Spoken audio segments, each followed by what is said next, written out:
Okay, so here we have the newest iPad Pro versus the iPad Air, and we will do some speed testing. We will start with the least scientific one, the Wi-Fi speed test. Yeah, as we can see, these are crazy fast, almost 5G speeds. Fairly similar, so you shouldn't expect differences in the Wi-Fi download. Now we will do something more comparable.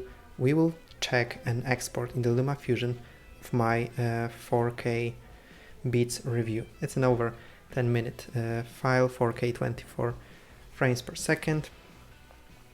We will export it as a movie to the photos, and we will do it in the standard 50 H.264 for this one, and as we can see, the exported file will be 296. Okay, so we will try to do it as simultaneously as possible. 3, 2, 1. Okay, and as we can see, they are going neck to neck.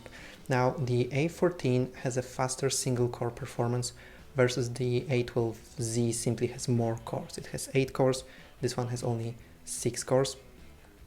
The A12Z should have more graphical power, but then again it's in a multi-core, single core. This one has slight advantage in all benchmarks. Furthermore, the iPad Pro has 6 gigs of RAM versus 4 gigs of RAM on the iPad Air, so I don't know if it will matter, but as we can see already on the stopper versus the export time, that it's recording faster than in real time, and we are talking 4K files.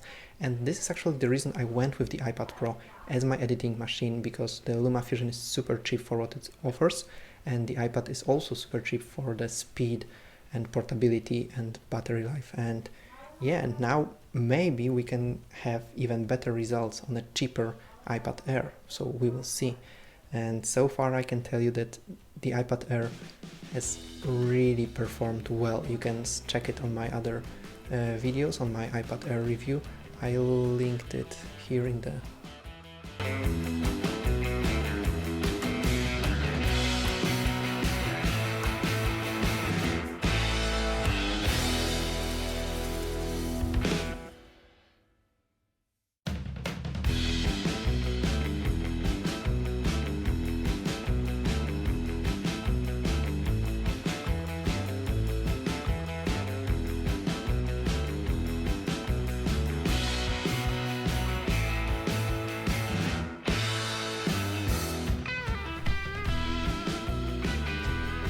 Okay, so as we can see, it's already wrapping up, and it actually is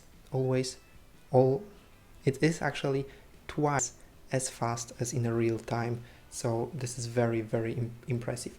Now the iPad Air stayed a little behind because apparently I think it's the graphical advantage of the iPad Pro, but as we can see, it's minimal. If you want to see a real power display of the iPad Air, go check my iPad Air review. I compared it to the 2015 MacBook Pro and a gaming laptop from Dell, Windows gaming laptop with dedicated graphics, and yeah, you really want to see those results. So as we can see, the iPad Air really offers great power, but the iPad Pro still has the Pro advantage. So it's not only the faster screen, it is slightly more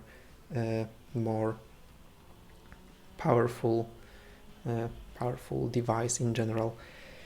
The extra RAM and more cores, it's really only visible if you're using Pro apps though, so if you're planning on using light apps and expect them to be, you know, faster opening, then I can guarantee you that the iPad Air will be as fast in almost every instance. RAM management, so let's see the PUBG. Yeah, the app is already opened. Here we need to log in because I can't use the same login on 2 devices. Let's see the LumaFusion.